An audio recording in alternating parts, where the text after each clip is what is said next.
feast of Passover, Jesus knew that his hour had come to pass from this world to the Father. He loved his own in the world, and he loved them to the end.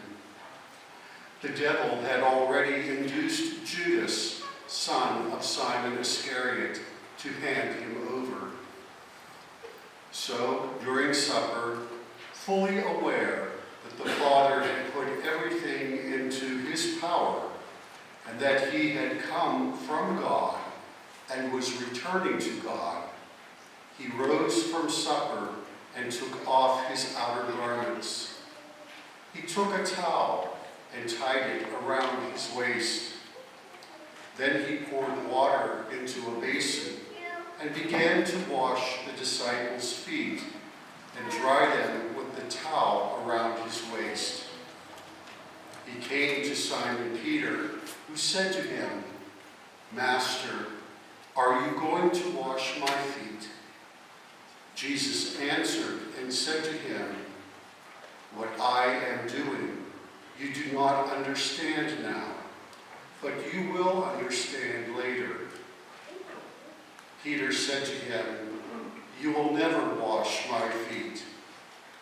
Jesus answered him, "Unless I wash you, you will have no inheritance with me." Simon Peter said to him, "Master, then not only my feet, but my hands and head as well."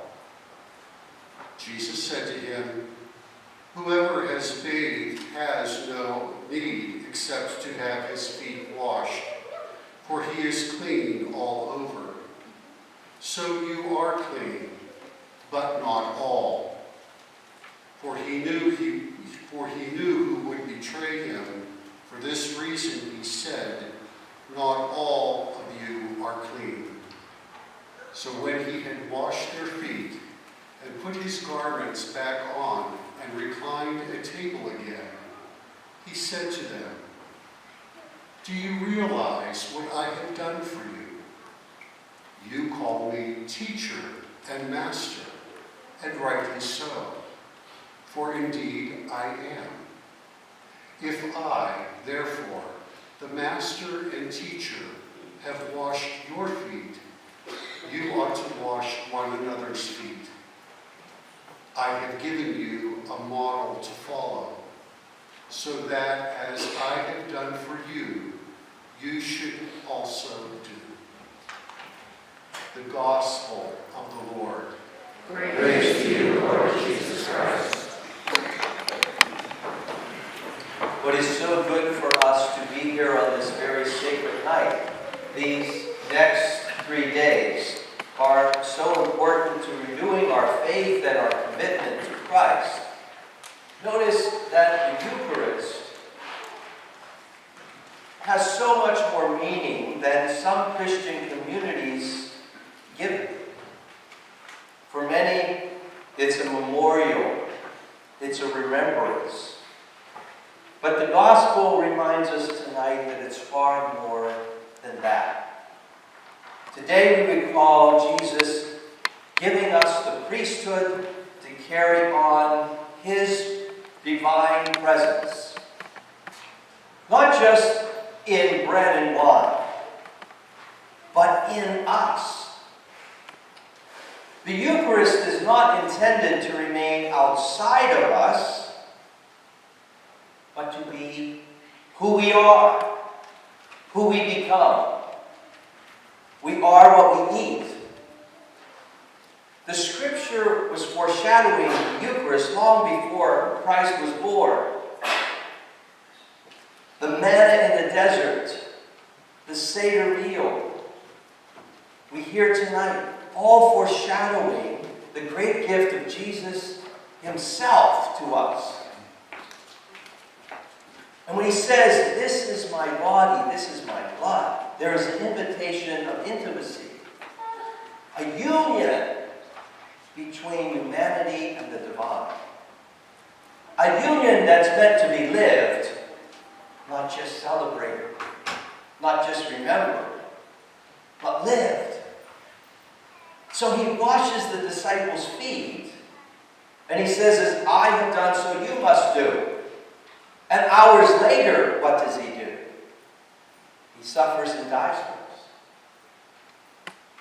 He proves his love. How hard it is for us to even forgive, let alone suffer and die for the guilty.